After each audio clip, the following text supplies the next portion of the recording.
All right, Ag Apps. It is Monday, November 30th.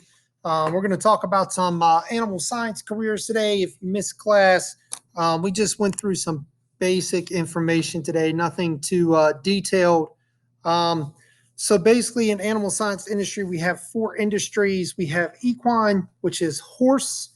We have poultry. So any kind of animal that's raised for meat, eggs, or feathers that is a domesticated fowl. That would include like duck and quail that are raised for meat for restaurants, large animals, and then aquaculture, which is farm raised fish, essentially. When you go into the supermarket or grocery store and you see farm raised tilapia or farm raised shrimp, those are grown in a tank for the grocery store, right? And that is aquaculture. So just a couple of these careers, many of them are very similar to what you will find if you were going out into the public and looking for something for yourself. For example, nutritionist, if you needed to go see a nutritionist, you're trying to improve your diet. An animal nutritionist is going to do the same thing. So they're just concerned with feed values for animals. A geneticist, basically, in a geneticist, you're trying to improve animals' genes and make the next generation better. A microbiologist, microbiology is dealing with microscopic organisms that you can't see. So they're looking for different kinds of parasites, bacteria, and viruses, and so on in animals. An artificial breeding technician is somebody who artificially breeds animals. That's through a process called artificial insemination. We're going to talk about that a little bit more tomorrow when we look at some of our tools. Very interesting occupation right there. Okay. We all know a veterinarian is an animal doctor. It requires many years in order to get your degree. You have to have a bachelor's degree, a master's degree, and then go to vet school. So it's a pretty lengthy process. So we do know that it needs an advanced degree. Okay. A doctorate of veterinary medicine, a DVM. So successful embryo transfers. Sometimes an animal, you may want to breed them, but maybe she keeps having a miscarriage. So it's done sometimes in horses. So you would collect the embryos, flush the embryos, fertilize them, and then put them in a surrogate parent. Kind of look like a surrogate mom in people.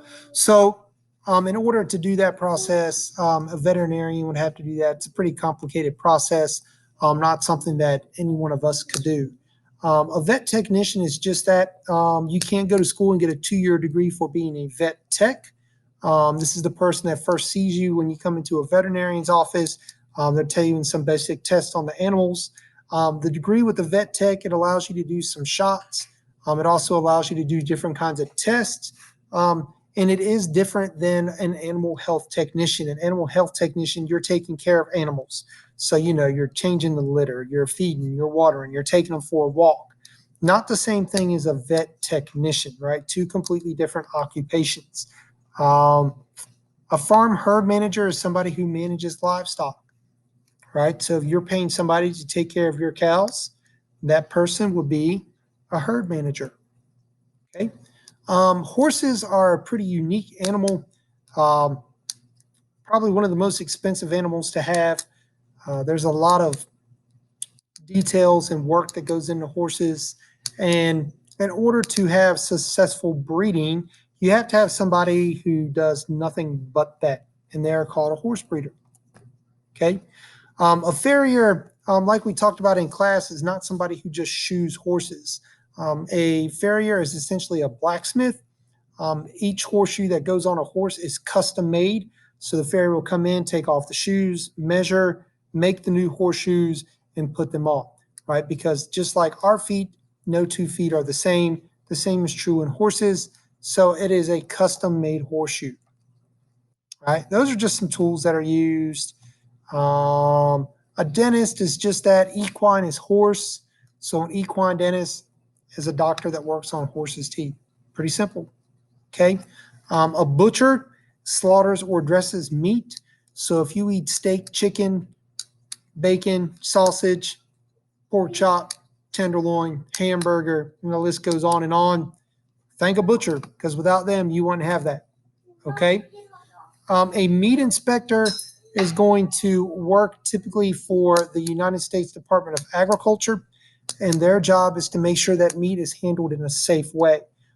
You want this third party when meat is being processed.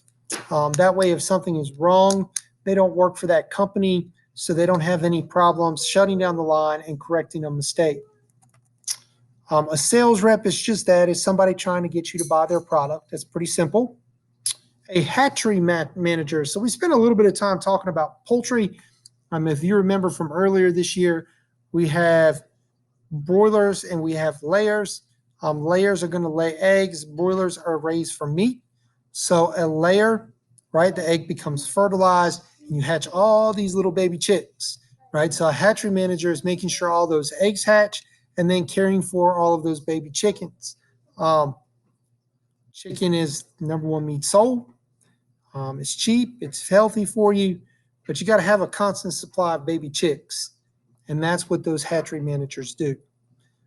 Small animals has become a really great interest, um, especially with all the new crazy things that people have for pets. You know, you've got guinea pigs, ferrets, snakes, lizards, geckos, parrots, birds, and the list goes on and on.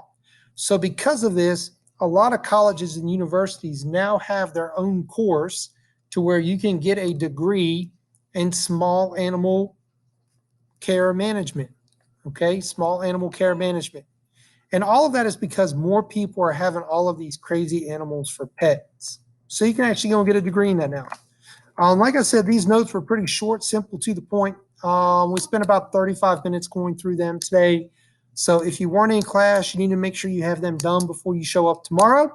And if you have any questions, reach out to me, and I will see you all later. Y'all have a great night.